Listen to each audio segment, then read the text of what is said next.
Queridos irmãos, prezados amigos, que a graça e a paz de Cristo Jesus esteja com cada um de vocês. É um enorme prazer, mais uma vez, me dirigir a vocês.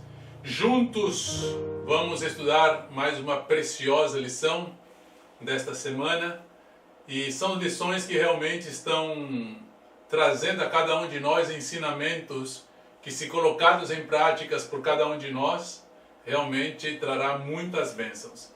Assim que nós possamos estar orando em nosso coração, para que o Senhor venha nos iluminar, para que nós possamos assimilar esses ensinamentos que estão sendo transmitidos através dessas lições desse terceiro trimestre de 2018, que vem falando sobre a batalha, a boa batalha, vem falando a princípio agora sobre a armadura, como nós devemos usar essa armadura, vem nos dando uma lição de capacitação, mostrando quais são os elementos da armadura do cristão e mostrando também como nós devemos utilizar cada uma das partes desta armadura. Hoje nós estudaremos mais um elemento dessa armadura, mas antes de passarmos ao estudo de hoje, deixe-me dar aquele recadinho básico. Por favor, não deixe de compartilhar os nossos vídeos. Compartilhe este vídeo com todos os teus contatos através da tua rede social, seja ela qual for. Também se inscreva em nosso canal lá no YouTube e coloque o seu joinha em nosso vídeo, ok? Tanto no YouTube como lá no Facebook. E você também pode curtir a fanpage que nós utilizamos para compartilhar esse vídeo, ok? Curta a fanpage ali no Facebook, que é a fanpage da Ajur, e você também estará ajudando desta maneira, tanto ao departamento de jovens, a Ajur, como também ao departamento de multimídia, ok? Então vamos lá, coloque seu joinha, compartilhe, se inscreva em nosso canal no YouTube, como eu disse a vocês, e acione o sininho para que você possa receber notificações sempre de novos vídeos. E não deixe de utilizar as meditações que estão em nossa lição de escola sabatina, aquelas meditações que servem para fazer o culto matutino, o culto vespertino, o culto familiar. Te ajuda bastante a você e a sua família. Ali tem textos bíblicos, ali tem reflexões que, quando são utilizadas, fará com que o nosso dia seja melhor, será importante ou é importante para que nós possamos também ter um momento de comunhão com o nosso Deus, ok? Não se esqueça então de utilizar essas reflexões matinais. Muito bem, nós vamos passar a nossa lição de hoje, ao estudo de hoje. O estudo de hoje ele vem falando sobre uma das armas que compõem essa armadura, que é o escudo. O escudo normalmente ele é uma arma de defesa, mas também em algumas ocasiões o escudo também pode ser utilizado como uma arma para contra-atacar. Há escudos que tinham elementos de ataque e que eram utilizados em estratégias justamente para defender e assim promover um contra-ataque contra o inimigo. O escudo de hoje vem falando que é o escudo da fé.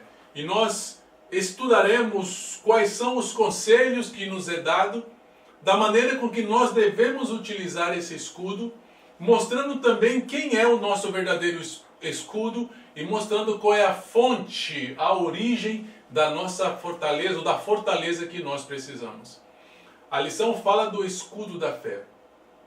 Logicamente que nós entendemos que o apóstolo Paulo ele estava fazendo uma descrição ou descrevendo um soldado romano. Como nós vemos na introdução do nosso estudo da palavra da verdade, nós vemos ali um soldado se preparando com a sua armadura. E nós percebemos que o apóstolo Paulo ia descrevendo esses componentes dessa armadura. E logicamente que ali aparece um escudo redondo, mas na verdade o escudo romano que é descrito por Paulo, ele era um escudo distinto, não era um escudo redondo comum. Ele era um escudo que era mais ou menos parecido a um retângulo. Ele tinha 1,20 de altura por 60 de largura. Ou seja, este era um escudo que cobria praticamente todo o soldado. Era suficiente para proteger esse soldado. Este escudo ele tinha elementos de madeira e também de couro. E era um escudo forte, era um dos escudos mais fortes que utilizado pelos soldados romanos. Então nós vemos aí que este é o escudo da fé, como Paulo descreve. Nós vamos ver agora quais são os elementos desse escudo. E este escudo, como diz a nossa nota de introdução, o escudo da fé, ele deve ser utilizado como nossa defesa, como uma arma para nos defender. Juntamente com o escudo vem a espada, que nós vamos estudar uma ou duas lições mais adiante, para combater. E quando nós utilizamos o escudo da fé e quando nós utilizamos a espada do Espírito, o acampamento do adversário fica em perigo. Portanto, há necessidade de que nós aprendamos a utilizar o escudo. E estudaremos também como utilizar a espada do Espírito. E o apóstolo Paulo, ainda no capítulo 6 de Efésios, que tem sido o nosso capítulo base para o desenvolver desses estudos, ele vem falando no verso 16 sobre essa parte da armadura que é muito importante, que é o escudo da fé. E veja que interessante, ele utiliza uma palavra ali logo no começo, tomando sobretudo. A crítica, a evidência textual desta cita bíblica, ela vem confirmando, ou vem apresentando que na verdade este sobretudo que é mencionado aqui em nossa lição, ele pode ser trocado ou pode-se utilizar outras expressões tais como em tudo, sempre, em todas as ocasiões, em todo momento. Ou seja, se nós mudamos a expressão e tiramos a palavra sobretudo e colocamos, por exemplo, tomando sempre o escudo da fé, tomando em todas as ocasiões o escudo da fé, tomando em todos os momentos o escudo da fé. Então, o que Paulo, na verdade, quer afirmar, de acordo à evidência textual, é que o escudo da fé, ele deve ser utilizado em todos os momentos, em todas as circunstâncias, em todas as ocasiões. Não nos esqueçamos que nós estamos em guerra, que nós estamos em uma batalha. E o soldado romano, quando saía para uma batalha, ele não saía sem as suas armas. Ele não saía sem o seu escudo, ou seja, em todos os momentos da batalha, o soldado ele estava fazendo uso do seu escudo. Por quê? Haviam armas perigosíssimas. Nas guerras antigas, uma das armas mais perigosas eram os dardos. Aqui a pergunta fala que o escudo ele é essencial para nos proteger dos dardos do inimigo.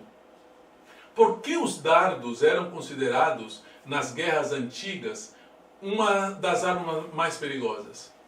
Era porque este dardo, ele tinha em sua ponta um pouco de um elemento inflamável que era aceso.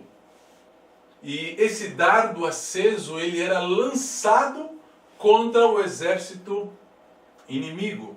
Este dardo, ele era inflamado e perigosíssimo.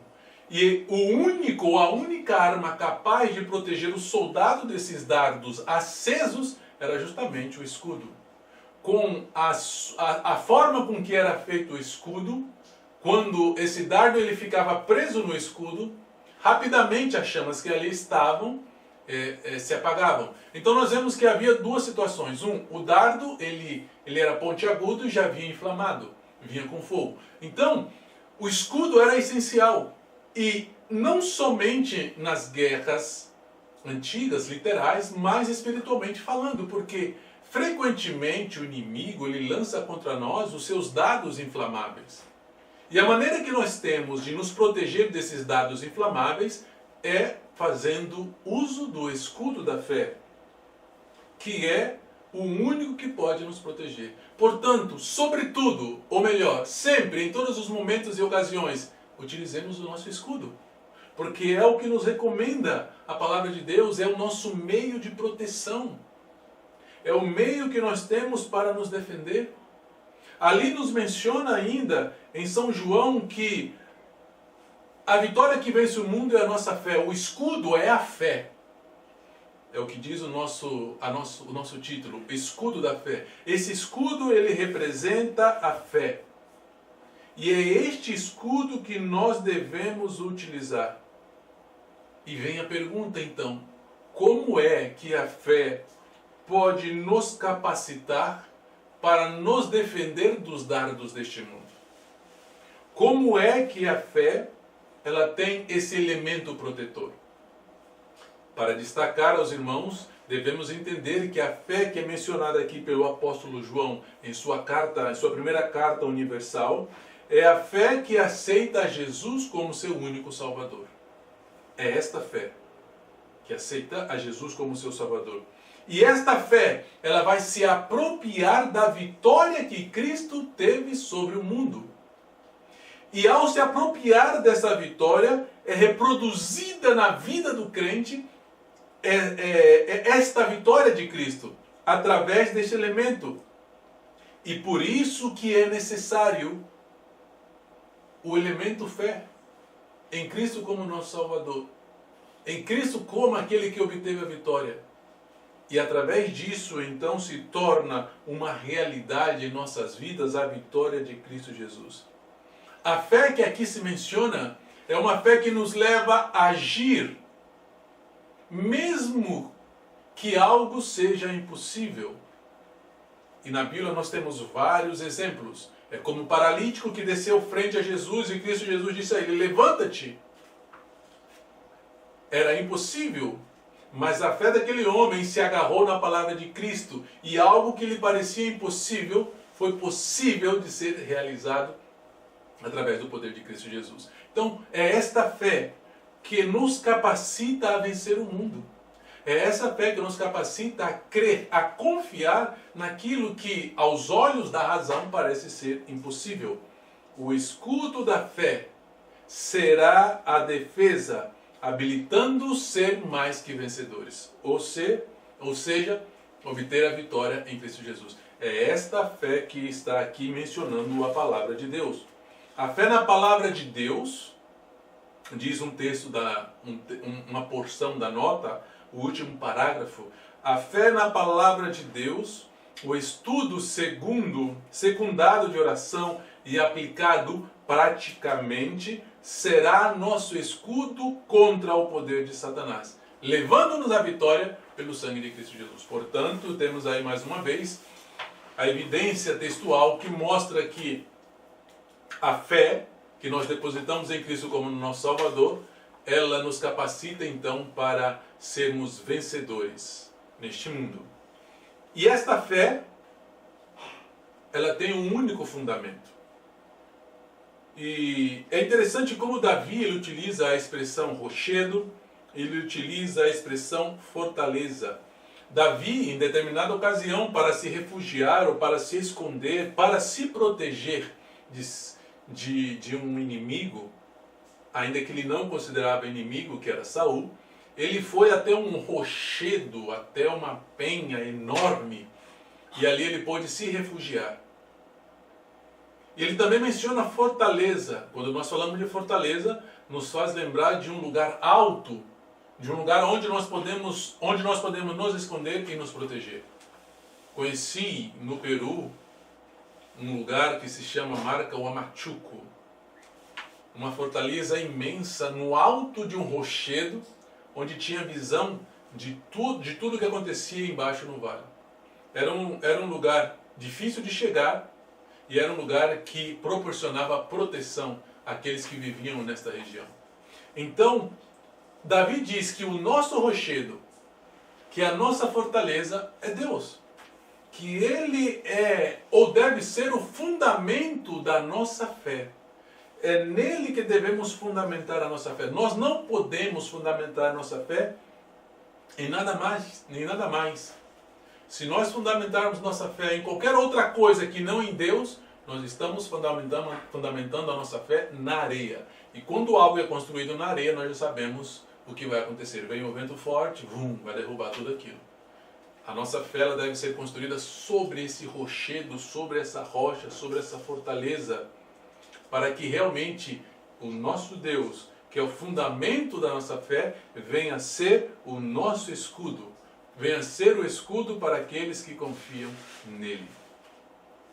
E é interessante que Satanás ele sempre tratará de fazer com que as pessoas ou os crentes caiam em suas artimanhas. O inimigo ele tem várias artimanhas, o inimigo ele tem várias estratégias para fazer com que os filhos de Deus possam ser atrapados por ela, possam ceder e cair na tentação. E é interessante o que diz aqui o apóstolo Paulo, aconselhando ao jovem Timóteo. Ele diz assim: fortifica-te na graça. É interessante que quando nós lemos alguns textos bíblicos, eles nos colocam a pensar e a analisar o que diz a inspiração sagrada. Veja que Paulo está dizendo que o crente, o cristão, ele deve se fortificar na graça.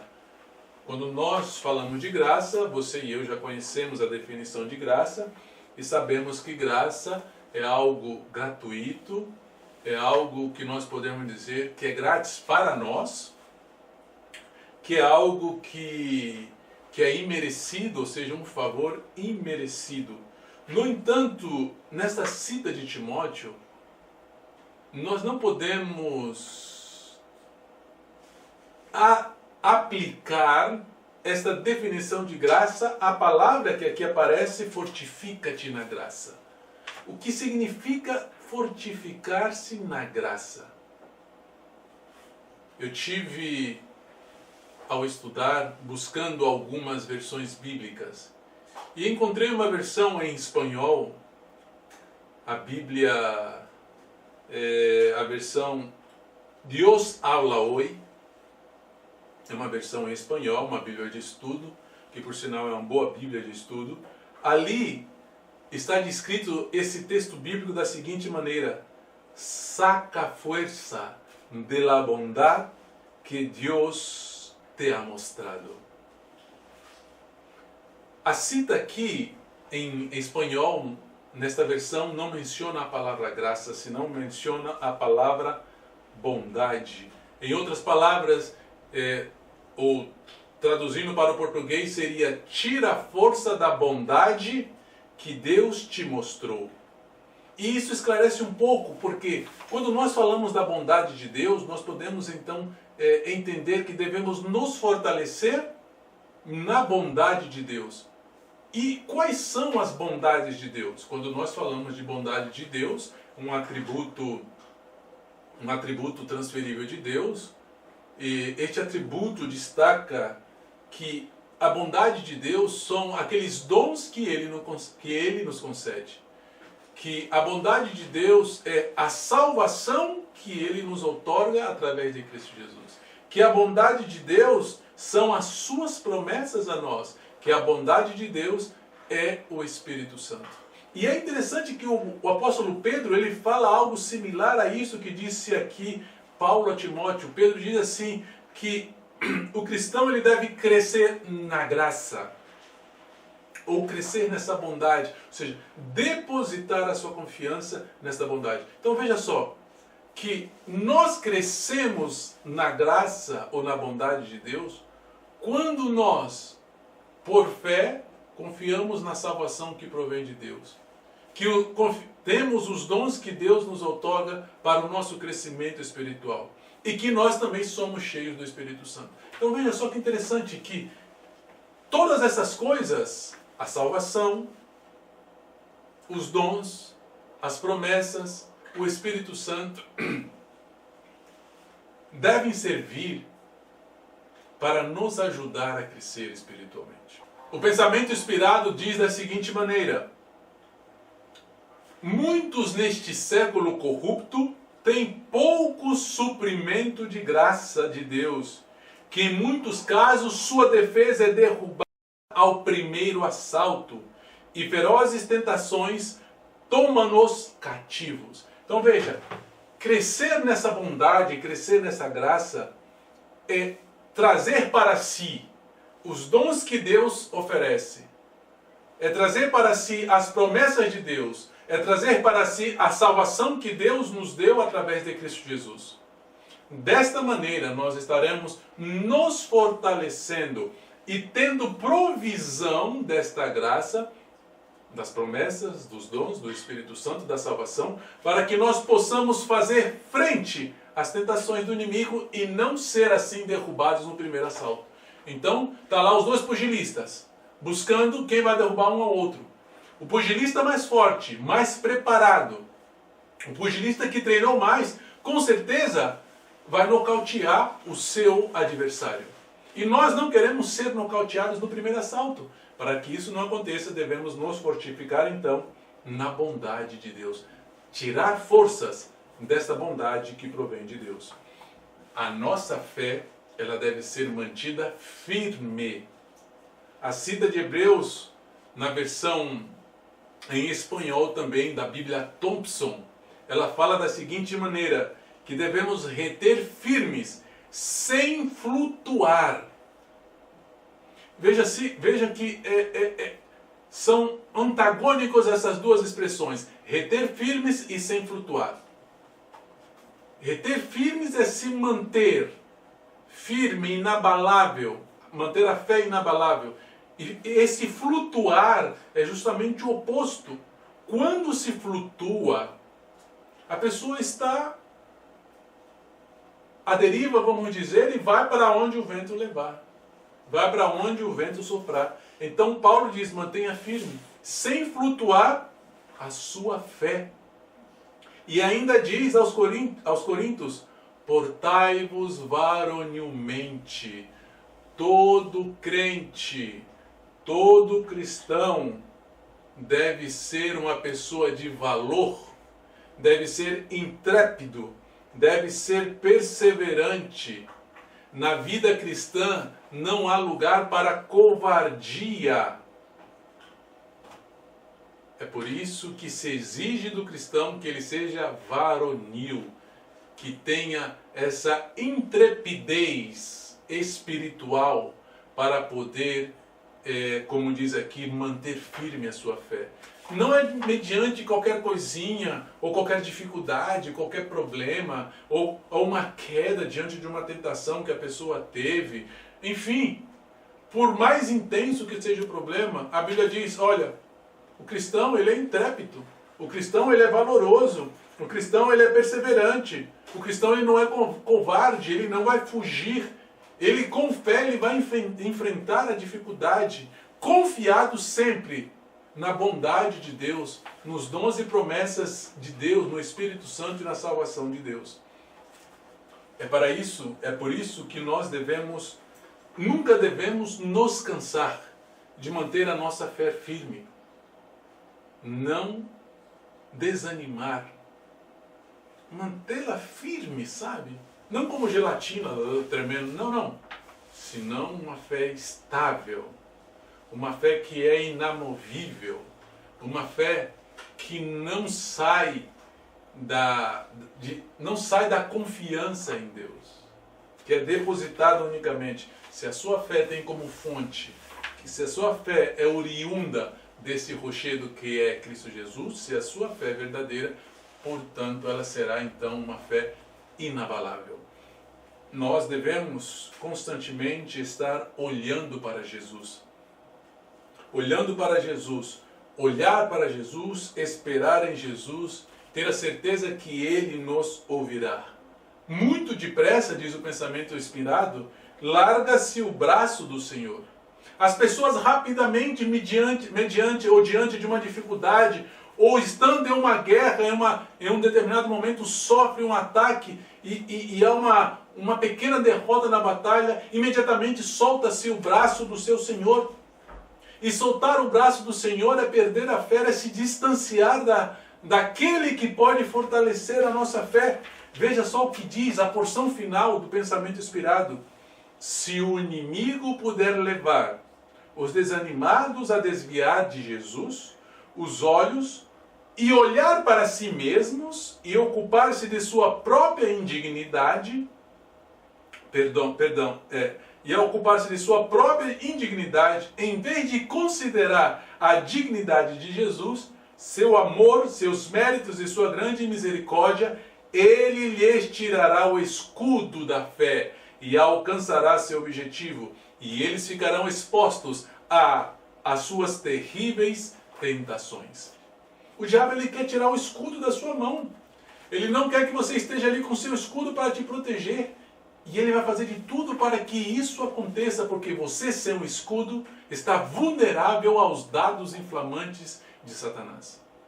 Mas aqui ele descreve, quando nós tiramos o nosso olhar de Jesus e passamos a olhar a nós mesmos.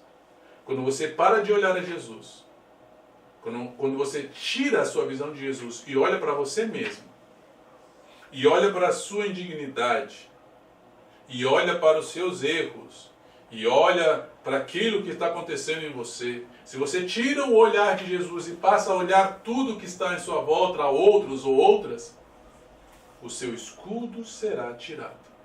Nós devemos olhar para a dignidade de Jesus, devemos olhar para o amor, receber o amor de Jesus, ter a certeza que os méritos de Jesus nos concede a realização das promessas, ter a certeza que a misericórdia de Deus concede-nos o perdão que nós necessitamos.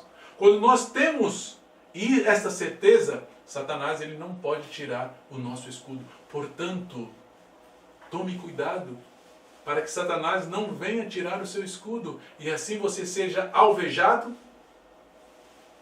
por um dardo de Satanás. Ali diz que ficará expostos às suas terríveis tentações. Olhemos para Jesus. Olhemos para Jesus e assim não percamos ou perdamos, não vamos perder o nosso escudo. Em cada momento, em cada circunstância, nós temos a proteção de Deus. E o Senhor, Ele é a defesa do seu povo. O Senhor, Ele é o escudo de Israel. Mas o que pede Deus de seu povo? Ele pede separação do mundo. Ele pede que nós sejamos distintos do mundo. Ele pede que nós sejamos uma nação justa. Ele pede que nós andemos em conformidade à sua vontade. Então, diz, Deus será a sua defesa, e nenhuma arma usada contra você poderá prevalecer.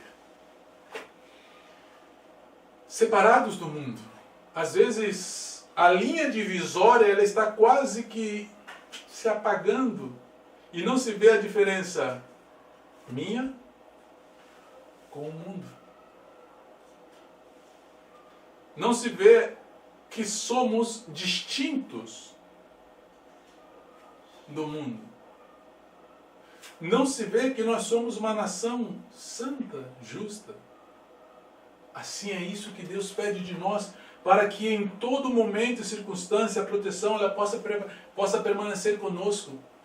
Às vezes acontece que nós somos derrotados, caímos em uma tentação, derrotados por uma arma de Satanás. Satanás prevalece contra nós em um dado momento, em uma dada circunstância de nossa vida. E muitos pensamentos passam em nossa cabeça, e a nossa cabeça ela fica assim, aquela revolução de coisas pensando, será que Deus ainda está comigo? Porque isso tinha que acontecer justamente comigo. Onde foi que eu errei? Quando nós nos desconectamos de Deus, estamos propensos a cair. Quando nos desconectamos de Deus, estamos sem o escudo que nós precisamos para enfrentar as tentações de Satanás. Portanto, mantenhamos firme a nossa fé, sejamos um povo distinto, seja diferente, seja distinto. Você não tem que se misturar com o mundo, você não tem que ser igual ao mundo, você não tem que ser igual ao ímpio. Conserve-se separado de tudo aquilo que pode te afastar de Deus, que pode te afastar das bênçãos de Deus. Olha o nosso grande exemplo, que foi Cristo Jesus. Veja que interessante a cita de Hebreus. Ali fala que o nosso olhar ele deve estar em Jesus, que é o autor e consumador de nossa fé. Uma cita muito conhecida por todos nós, e sabemos que a nossa fé ela tem a origem em Cristo, ele é o autor da fé, mas também a nossa fé é consumada em Cristo Jesus. Mas segue dizendo a cita bíblica que Jesus também ele teve uma perspectiva de fé. Ele teve uma visão de fé. Ele tinha fé nos resultados futuros. Ele sabia que a morte dele não seria em vão. Ele sabia que a agonia, o sofrimento dele não traria frutos. E aquilo, ou esta fé, no que iria acontecer no futuro, fortalecia a Cristo Jesus para suportar tudo o que estava ocorrendo com ele. Ele compartilhou através da fé, veja só, através da fé, Cristo ele pôde então ver lá no futuro e ver ele mesmo compartilhando a eternidade contigo. Cristo viu através da fé que ele estava juntamente com o seu povo compartilhando a eternidade, com os redimidos de todos os séculos. E isso fortalecia a Cristo Jesus para que ele pudesse enfrentar todo o opróbio, toda a agonia. Ele tinha uma perspectiva de fé, e essa perspectiva de fé produzia nele gozo, produzia nele alegria.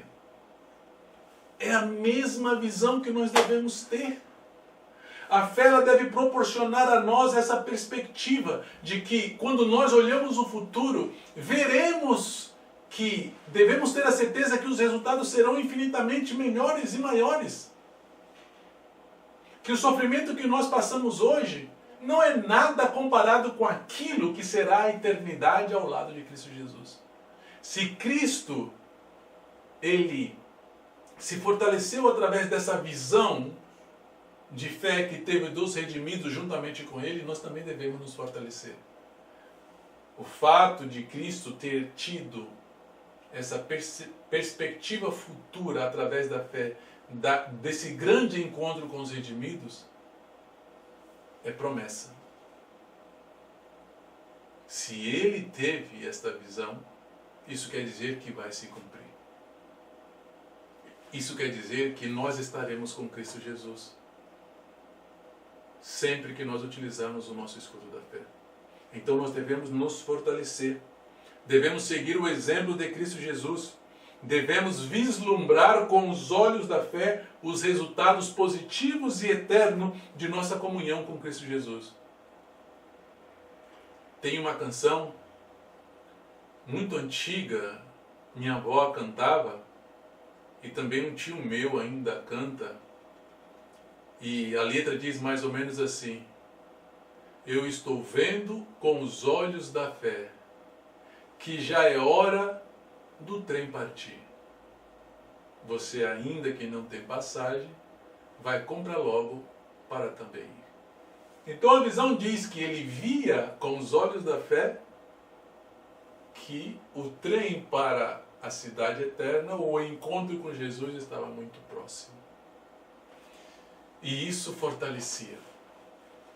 Queridos irmãos, queridos amigos, que a sua fé ela possa ser robusta, que a sua fé ela possa ser forte, forte, muito forte, que a sua fé possa ser firme, fundamentada no rochedo de nossa salvação, que a sua fé possa ser esse escudo que te proteja dos dardos inflamantes de Cristo Jesus.